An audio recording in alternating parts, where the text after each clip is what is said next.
ഇന്ന് റേഷൻ കടയിൽ നിന്ന് മേടിച്ച അരി കൊണ്ട് ഒരു 4 മണി പലഹാരം ഉണ്ടാക്കാം. അതിനായിട്ട് 1 ഗ്ലാസ് അരി എടുത്ത് കഴുകി അഴുക്കെല്ലാം കളഞ്ഞ് വെച്ചിട്ടുണ്ട്. ഇനി ഇത് ചീനിച്ചട്ടിയിലിട്ടൊന്ന് പൊരിച്ചെടുക്കാം. അരി ഒന്ന് പൊരിച്ചെടുക്കാം. ചീനിച്ചട്ടി ചൂടായിട്ടുണ്ട്. ഈ കുറേശ്ശെ എടുത്ത് ഒന്ന് പൊരിച്ചെടുക്കാം. കുട്ടികളൊക്കെ സ്കൂളിൽ നിന്ന് വരുമ്പോൾ 4 മണിക്ക് കൊടുക്കാൻ നല്ല ഒരു രുചിയുള്ള ഒരു പലഹാരമാണിത്. പെട്ടെന്ന് ചെയ്തെടുക്കാം, വലിയ താമസമൊന്നുമില്ല. പെട്ടെന്ന് ചെയ്തെടുത്ത് കുറച്ച് ചേരുവകൾ ചേർത്ത് ഉണ്ടാക്കിയെടുക്കാം.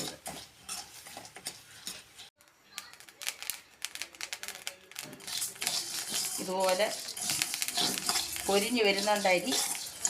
ഇതുപോലെ ഇതെല്ലാം പൊരിച്ചെടുക്കാം.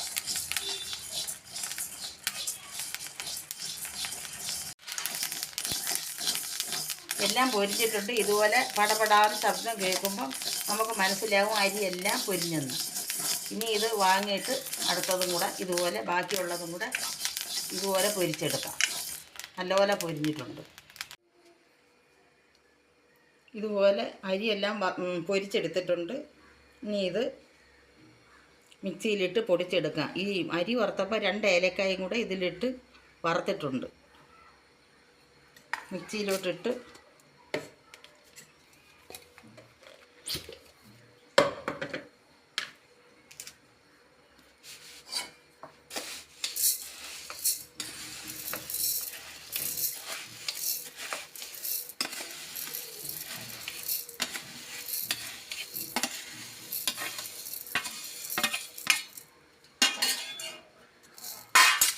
ഇതിൽ ചേർക്കേണ്ട തേങ്ങ, ശർക്കര, തേങ്ങ ചെരുവിന് ശർക്കരയും വെച്ചിട്ടുണ്ട്.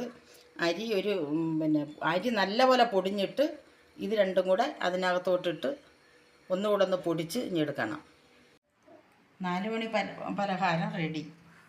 നമ്മുടെയൊക്കെ ചെറുപ്പത്തിൽ അമ്മയൊക്കെ ഞങ്ങൾക്ക് ഇതുപോലെ അരി പൊടിച്ച്, ഇതിന് നമ്മൾ പറയുന്നത് അരി വറുത്ത് പൊടിച്ചെന്നാണ് പറയുന്നത്. അങ്ങനെ അത് അന്ന് ഉരലിലിട്ടായിരുന്നു ഇത് ഇടിച്ചെടുക്കുന്നത്. ഇപ്പം ഉരലൊന്നുമില്ല. ഇപ്പോഴത്തെ കുട്ടിയൊക്കെ ഉരലെന്ന് പറഞ്ഞാൽ എന്തുവാന്ന് അറിഞ്ഞുകൂടാ. ടേസ്റ്റ് ചെയ്യും.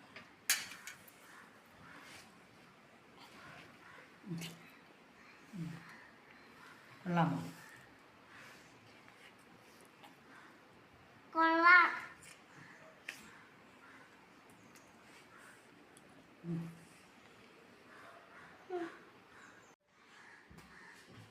എല്ലാവരും ഇതുപോലെ ഒന്ന് ഉണ്ടാക്കി നോക്കണം.